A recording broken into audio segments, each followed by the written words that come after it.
During the early part of World War II, from airfields in England and North Africa, Allied bombing raids were launched that were the only method of striking back at Nazi-held Europe. By 1943, the U.S. had stationed sufficient planes in England to begin attacking Germany in earnest. The bomber crews were allowed to rotate home after completing 25 missions. That was the magic number, 25. These color movies, directed by Hollywood legend William Wyler, tell the story of one particular bombing crew attempting to complete its 25th mission. If the men of the Memphis Belle could make it safely back to England, they could make it home to America. And this is the crew of the Memphis Belle, 324th Squadron, 91st Heavy Bombardment Group. Just one plane and one crew in one squadron, in one group, of one wing, of one Air Force, out of 15 United States Army Air Forces. Stay on the ball, gang, and she'll bring us back like she's always done. Okay? Let's go.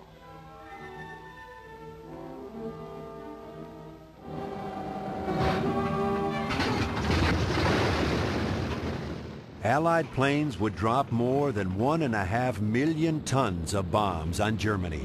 But the attacks came at a heavy price. The crews knew that 6% of the bombers from any one mission were not expected to make it back. And they were well aware that losses of up to 25% were not uncommon.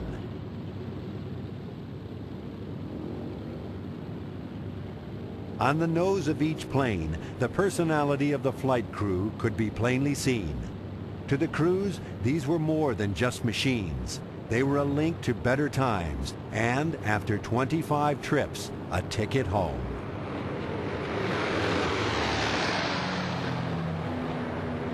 As the planes took off, the men knew they would face an onslaught of heavy flak and deadly German fighter pilots before completing their mission and returning to England.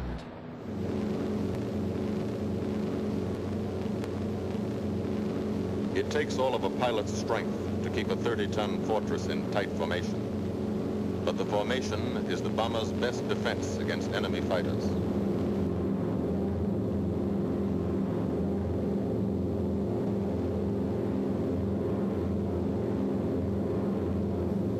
At 13:30 hours, shortly after takeoff, 6 groups of planes will be heading toward the enemy coast from 6 directions. The Blue Force, 100 B-24 Liberator 4-engine bombers. The White Force, 300 B-17 Flying Fortresses. The Green Force, 300 B-17s with an escort of 6 squadrons of P-47 Thunderbolts. A force of B-26 Marauders, twin-engine medium bombers with 6 squadrons of RAF Spitfires escorting. Almost 1,000 planes in the air. The enemy coast. From up here, it looks the same as any other. Houses, roads, green fields, factories, waterways. The first flak, just harmless-looking, silent puffs of smoke. Only each puff is a shell exploding, throwing shrapnel around the sky.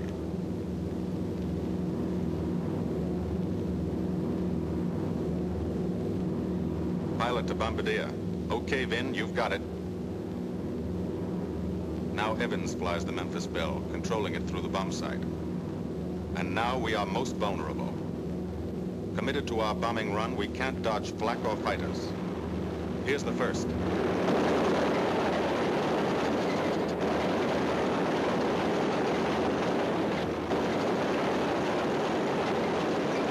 Top turret fires at him.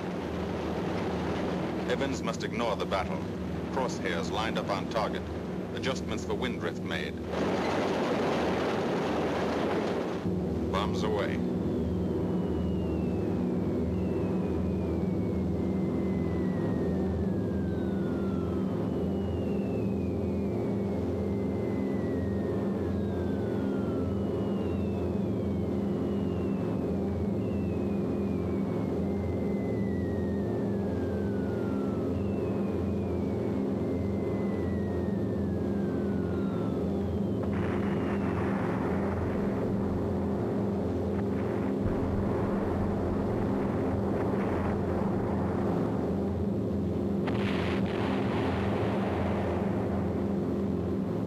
first half of the mission is over, the easy half. Now to get home. Fighters at 6 o'clock. This is what a gunner sees. A speck in the sky. That's a fighter. And then a blink. That means he's firing at you. 2,300 rounds a minute.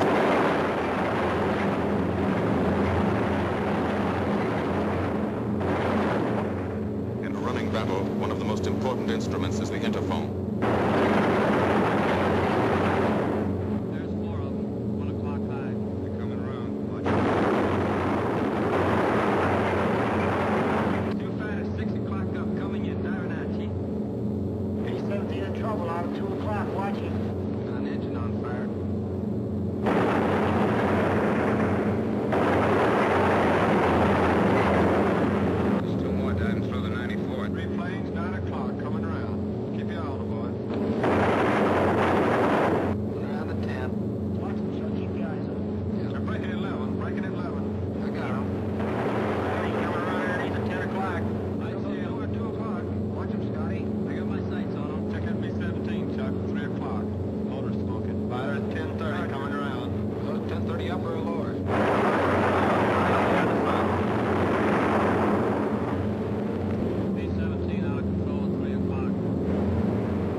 As the bombers came back, everyone at the airfield tried to spot the planes carrying their buddies.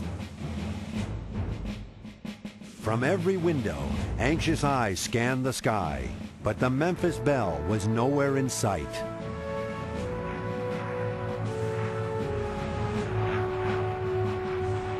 One by one, the bombers lumbered in, finding their assigned spots on the landing fields.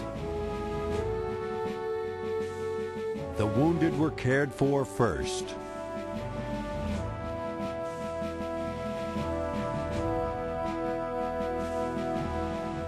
Then the dead. Bomber casualty rates were higher than those of any other U.S. combat force until late in the war. The planes continued to struggle in, tails shattered. Fuselages riddled with German bullets. Canopies destroyed. But with crews of smiling men happy to have cheated death one more time, but none from the Memphis Belle.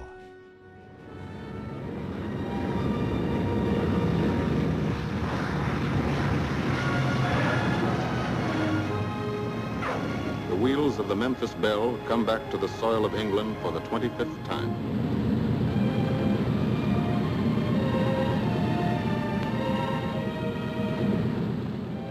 The men of the Memphis Belle had beaten the odds and returned safely from their 25th mission. So many crews were less fortunate.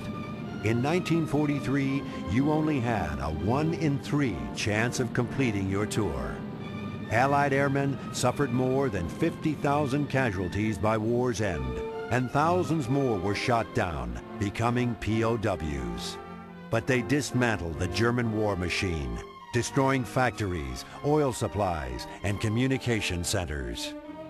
Without the pounding of the Allied air offensive, the invasion of Europe, D-Day, would never have been possible.